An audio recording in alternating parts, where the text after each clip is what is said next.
Right, hello. It's fantastic to be here, and it's wonderful to network with everyone in the room today.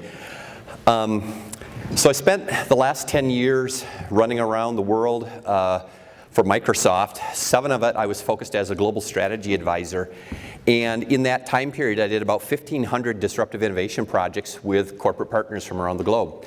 So today I want to share a little bit of that material, and I'll have to ask a little bit about the slides.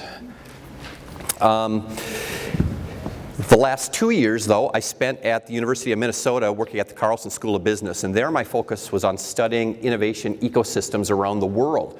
So we were going and looking into the innovation centers, the research parks, the other universities that were all building out new regional capabilities around innovation. And the work I'm doing today is still continuing in that vein of partnering with companies, but I'm also working with economic development companies here in the US that are looking to build kind of a next generation of innovation centers to become resources within their regions to corporations. So in my conversation today, I'm going to touch on some of that journey of what I've seen in my travels, what are some of the challenges companies are struggling with, but then what are some of the new capabilities that companies need to start working on to be relevant in the competitive marketplace of tomorrow. All right, so here we go. So what I'm going to compare a lot of in this journey is this notion of business as usual, the business we've always been doing. You know, we've been in a management structure since the 1940s that continues to today. But if what we're talking about is a shift from an operational model to a more agile, change-based type of business environment, it means companies are going to have to go through a shift internally. And so what happens, we keep talking about innovation, innovation, innovation. Well, after 30 years, it feels like innovation's always been around. So what happens when innovation becomes a core requirement? Just like accounting, just like HR, just like IT. IT went through its transition. What happens when every company is expected to be competing in innovation? And probably at different levels. So I'm going to talk a little bit about kind of the difference I'm seeing in the world. Because after interacting with thousands of companies, there's a couple insights that come out of it. One is the fact that companies are at vastly different stages of their maturation into these processes, and that does not create a fair or equal playing field. The second thing you find is when you talk to people within the organizations, the people on the ground doing the work, the C-suite, spending time with the board, all of these groups of people are not necessarily aligned at what that path is and what's going to be expected of the company. So I'm going to talk about 6 trends that are converging today of when some of these far out ideas start to become the norms. And I'm going to start to allude to what are some of the new capabilities within inside of organizations that companies are going to have to start getting better at to play at that game. So the first is at the highest level. We've got such long-standing companies that have grown up and competed and been successful in North America. But they become very set in their ways, and they become very set on playing on a playing field that is North America. And as globalization starts to push in and put pressure on our markets, what I'm finding is in a lot of companies, it's kind of like a kaleidoscope of issues. Everyone's almost got deer in the headlights, especially at the strategic planning tables, because now they're getting pressure from new forms of competition coming from emerging markets, from new consortium plays, from changing regulations that are happening around the world. But if I turn this lens around, we understand the North American challenges fairly well. What is it like when you're starting to work with CEOs in China, or you're partnering with startups out of Europe? Their lens on the world is slightly different. One is they tend to be born global. So even if you're talking about the smallest startup in Europe, they tend to be born with a global mindset. They know from day one their customer market is going to probably span several countries. So if you're in Central Europe, you're probably going to have to serve several countries. You're going to have to be multilingual. You're going to have to deal with regulatory things right off the bat. I've been amazed spending time with CIOs in China, and they'll be building out what feels like a new initiative to us, but they're going about it totally differently. One is their challenges. They're building for a scale, even if they're only going to serve the Chinese market, the scale is so enormous the level of investment to play, the scale of the infrastructure, the size of the operational organizations is enormous compared to our thinking of a new initiative, lean, light, all that kind of stuff. But it brings a different dynamic when it comes to competition. When you start asking them, well, what are your intentions to serve the North American market? Well, the responses are like, we've got cities in the Western Province that are bigger than New York, and we don't even know their names. We haven't spent time looking at the map. So to add North America to our new services platform is just a footnote. It's just an asterisk on the overall plan. So, when competition starts to show up at your doorstep, they might be playing at a completely different scale than we've ever had to play at before. Their approaches into those spaces are different too. For a lot of them, to build at that scale, they have to step into current technology, and a lot of that it revolves around cloud platforms. So they're partnering with technology vendors and other vendors to create an elastic cloud platform that can serve the world. Well, that means they're not building data centers. They're not building legacy IT systems. They're going to have none of that weight or overhead that our North American companies carry today. So when we start thinking about having an organization that's going to have to respond to these new changes, probably the place we have to begin the most is at the strategic planning table. Now, these are all capabilities and things that are really traditional. We've all done them forever. But the question becomes, what is different? What is changing? So, for example, you take something as tactical as mission, vision, and values. The company may have had that for 100 years. But if we're moving from operations to a change-based culture, what is changing in our mission? What is changing in our values? How are we going to organize our cultures? How are we going to incent our people differently to start to take on these new behaviors? So I think we have a lot of work today at the strategic planning table, bringing our board members and bringing our C-suite into kind of a new way of designing kind of initiatives for their corporations. So let's dig a little deeper. Out of 1,500 projects I did, I would have to say about at least 1,000 of them involved multi-corporate partnerships, probably ranging from 3 to 8 companies that were rallying together to create a new market opportunity. Now, that feels like a pretty high number. And I will say it felt really different every time I would fly home to Minneapolis and work in Minneapolis companies. It didn't feel that way.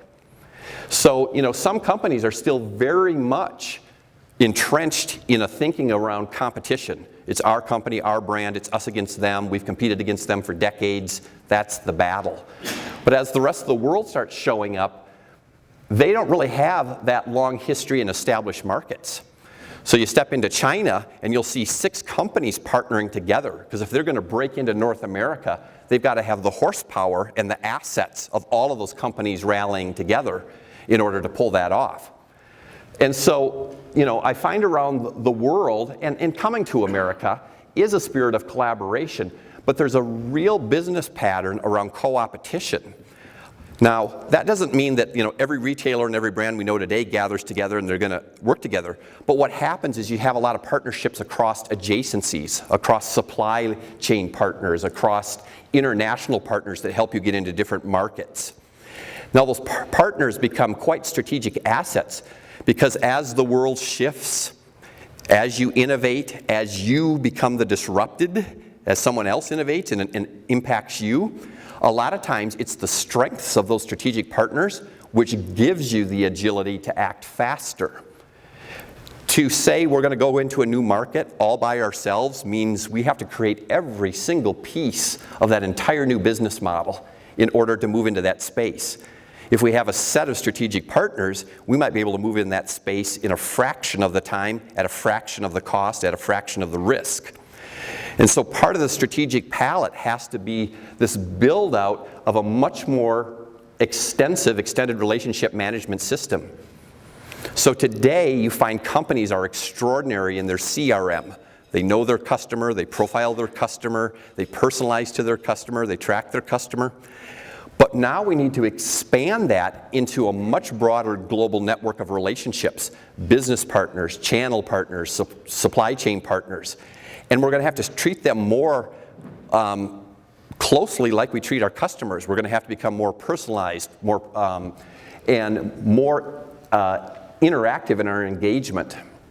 We're also going to have to become more sophisticated in areas around, going the wrong way here, around how we do cross-company process and governance. If we're going to get into the business of partnerships, we're going to have to kind of combine cultures. Now, this came out quite a bit at the university. We did a lot of projects with companies with joint ventures that were international. And it was amazing to work with local companies that were going international, building some pretty strategic relationships, but seeing the difficulties they were going to have in cross-company process and governance. In a lot of cases, they would work through all the details of how will we do cross-finance, cross-communication, cross-process. But at the end of the day, they didn't even have probably 2 people that could even speak the language. So think of the distance they were going to have to go to make that truly operational. Much less they had no clue as to the insights of the cultural nuances that were going to be coming into their business processes based on how those other cultures worked.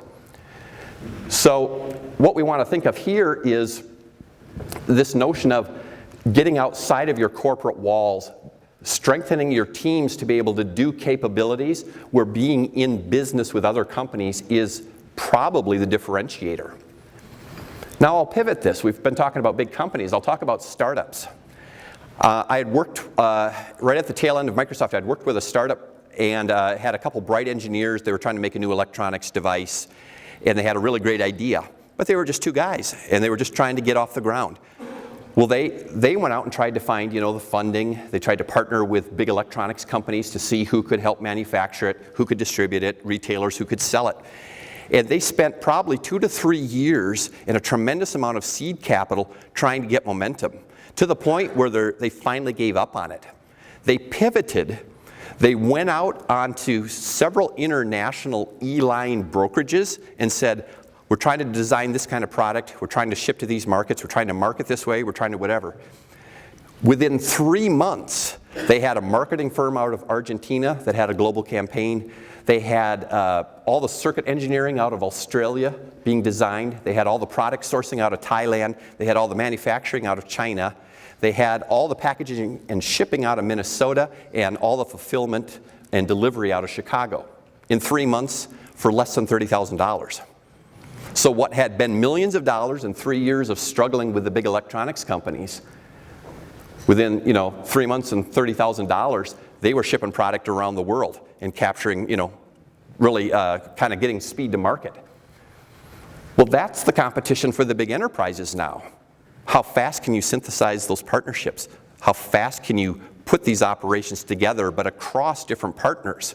Because now you're competing with the startup guys that can put out that new device in a few months. You can't. I had some friends that were at Honeywell. They would spend 6 months in the design phase, another 6 months in the prototype, another 6 months. It would take years to get anything through the pipeline. That's not going to be viable going forward. But the differentiator is how fast can you synthesize the partnerships. The third is disruption. And everyone likes to talk about disruptive innovation, but I think there's a real scary part of it. One is usually the disruption is happening to you. And even if you're the market leader, it's still going to change your company. Because if you're moving into a new space, you have to change, or someone is changing the space on you. And so one of the challenges we have here is that companies now are going to have to move out of a model where they've been in operations. For decades and decades and decades, everyone got their rewards, their promotions, their everything based on business as usual, driving efficiencies, growing scale. But what happens now when the game starts to become managing pivots and change? How fast can you respond to someone else's disruption? How quick can you take market share when a new opportunity opens up? How quick can you get into emerging markets? Well, the problem is now we're going to start to ask people to wear different hats and to probably start iterating into different roles quickly. So I'll give you an example. A big company in town here, Fortune 100 in town, had a very unique opportunity to move quickly into a new niche market. And it was exciting towards them because they'd been struggling for growth. Here was this new window open. But time was going to be paramount. So time was the biggest driver because they knew their competitors were already making investments. They had foresight enough to say, we've got to put an innovation strike team together. We've got to take expertise from around the company. So all of a sudden you're plucking people out of their full-time day jobs and putting different hats on them. So that's a cultural shift. How are you going to take care of them? Number two was they had the foresight to say, we don't really have the answer, and we know this team's going to have to explore. Maybe we hedge our bets if we build up to 3 teams. And we're going to send them in different directions. You try the business model this way, you try it this way, you try it this way. Well, one of the things they found was, one of the biggest benefits was they were discovering market insights faster than ever, because some of the business models were falling down. Some of the business models were hitting obstacles. And those insights were invaluable. They were gaining insights over their competitors to actually put the right answer in place. But you had to triple the cost, you had to take 3 times as many people, and you had to be willing to have people fall down. So think if that becomes the norm, where you've got to be exploring new frontiers, you've got to be cherry picking people from all over the company all the time. But how do you take care of them culturally? I mean, does only the team that made it across the finish line get the reward, and the teams that discovered the sticking points, well, they don't get anything? So once again, we're back up to that strategic planning table again of saying our corporate cultures are going to have to be built around employee bases that are constantly being asked to be in multi-modes. Some days you're shifting back into ops, some days you're shifting into innovation, some days you're shifting into partnerships, and that's going to become the norm for people's professional careers.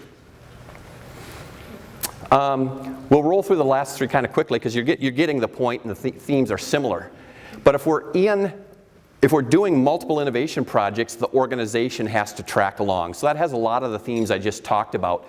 But we're going to have to build teams that are dynamic. And these teams, you can't take someone who's been managing supply chain forever, throw them into an innovation project and say, you've got to build a whole new business model tomorrow, if you haven't kept them involved and relevant on the forefront of innovation. So you can't leave people parked in the back of your organization and not expose them to the market opportunities. Focus.